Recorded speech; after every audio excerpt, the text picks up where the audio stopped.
All right, so Tyson Fury says that Eddie Hearn is hiding Anthony Joshua from him. He tells Eddie Hearn to stop hiding Anthony Joshua.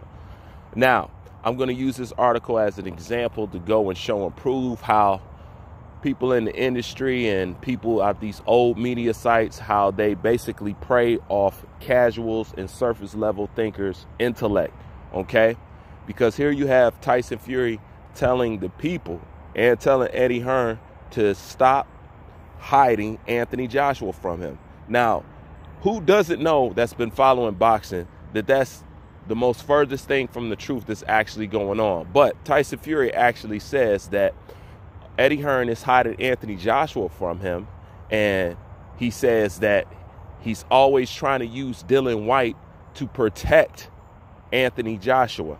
Now, one of the things that I've noticed about Eddie Hearn, he does use Dillan Whyte kind of strategic, but he used Dillan Whyte in a strategic way because these guys don't want to do business with Eddie, meaning Eddie always had to create back doors and trap doors just to ensure that he can get the fights that, number one, he promised Anthony Joshua that he can get. Now, everybody know Anthony Joshua is chasing undisputed.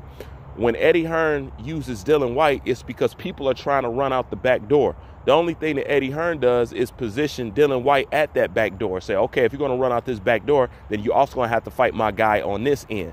It's just Eddie Hearn trying to ensure that he could deliver what he promised to Anthony Joshua. But this is the thing. How could Tyson Fury feel like that when Dillan Whyte is the mandatory? That's not Eddie Hearn sicking anything on Tyson Fury. Dillan Whyte is the mandatory, but as you can tell, people don't want to fight him. But if Tyson Fury can, he's going to prey off casual fans' ignorance and have you believe, that's if you're dumb enough to believe it, that Anthony Joshua is running from Tyson Fury. Now, another reason why this is asinine is because Nicholas Asbury, Tyson Fury's sparring partner, already revealed that Anthony Joshua and Tyson Fury has already sat down and talked about their fight, and it's going to be a 2-fight deal. So this is how you know how Tyson Fury knows how to manipulate the public, manipulate the media. Behind closed doors, he know that's not what's going on, but he'll dress it up to the public because one thing you got to give Tyson Fury, he plays the public like a fiddle. He's very good at that. He plays the public exactly like a fiddle. But being that Nicholas Asbury has already made it known to the public that these guys have already sat down and talking about inking a 2-fight deal, what does it look like that Tyson Fury is saying in this article right here? Tell Eddie Hearn to stop using Dillan Whyte and tell them to stop hiding Anthony Joshua from me. He's strictly just playing off the crowd's ignorance. You know what I'm saying? The casual fans' ignorance to buy into anything that they want to buy into, because most boxing fans are cheerleaders. Unfortunately, nowadays, you know, they really don't care about the sport. They just care about cheerleading their fighter, and that's really just about it. But this just goes and shows and proves how old media, you know what I'm saying, the people who write these articles will put anything into play to try to discredit somebody. And they know that the people reading these articles, the casual fans, you guys just think on a surface level. Now, even look at this part right here in this article where they said this right here. They basically said that Eddie Hearn using Dillan Whyte to try to protect Anthony Joshua from Tyson Fury. They're basically saying that's the same thing that Eddie Hearn was doing with Deontay Wilder. Now, everybody knows that Anthony Joshua has been trying to fight Deontay Wilder. But as you can see in this little paragraph right here, it basically shames Anthony Joshua by saying if he does not want to fight Tyson Fury because of him dropping the belt, then basically in a nutshell, that speaks a lot about him, and he didn't want to fight him no way. Do you see how these old media and these people who write these articles try to set this bullshit up? Okay, how about this?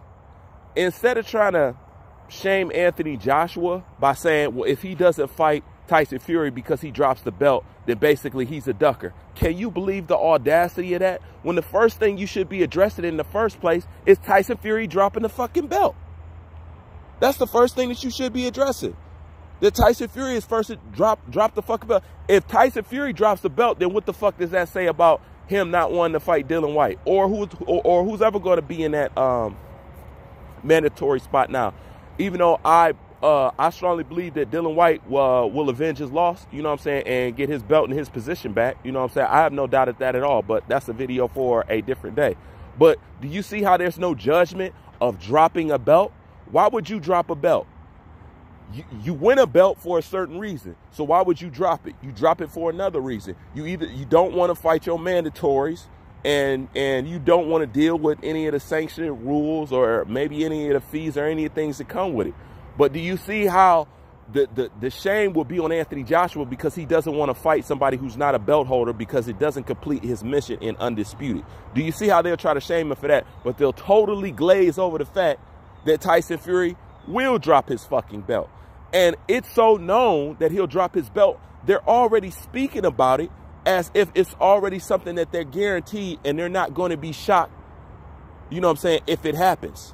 You know what I'm saying? Everybody knows when I set that situation up, when I said Tyson Fury has to go through the gauntlet, everybody knows that that was a situation that I didn't see Tyson Fury seeing it through. You got to fight Deontay Wilder, Whyte, and then turn around and fight Anthony Joshua. I just don't see it happening. That's why I say it's very interesting to see what happens next. And then as you can see how everything unfolds, just how it is. They push the fact, my bad, I mean, they push the fight all the way back to 2021, possibly 2022.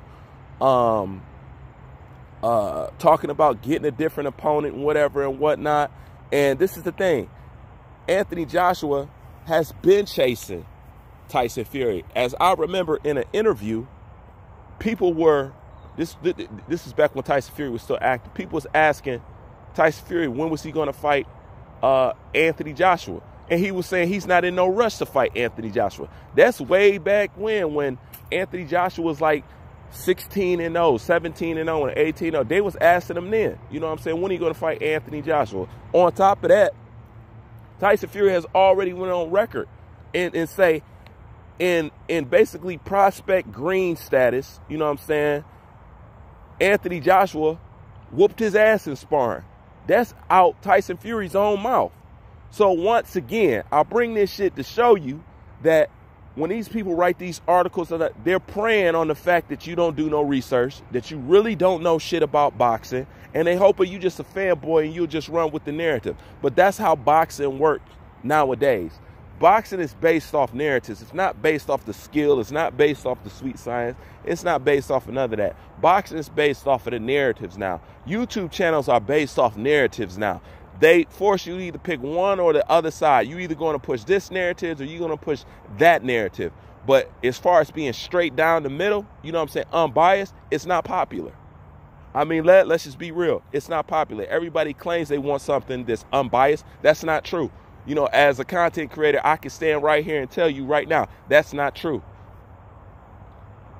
Every channel on YouTube has to pick a position and figure out what narrative that they want to push.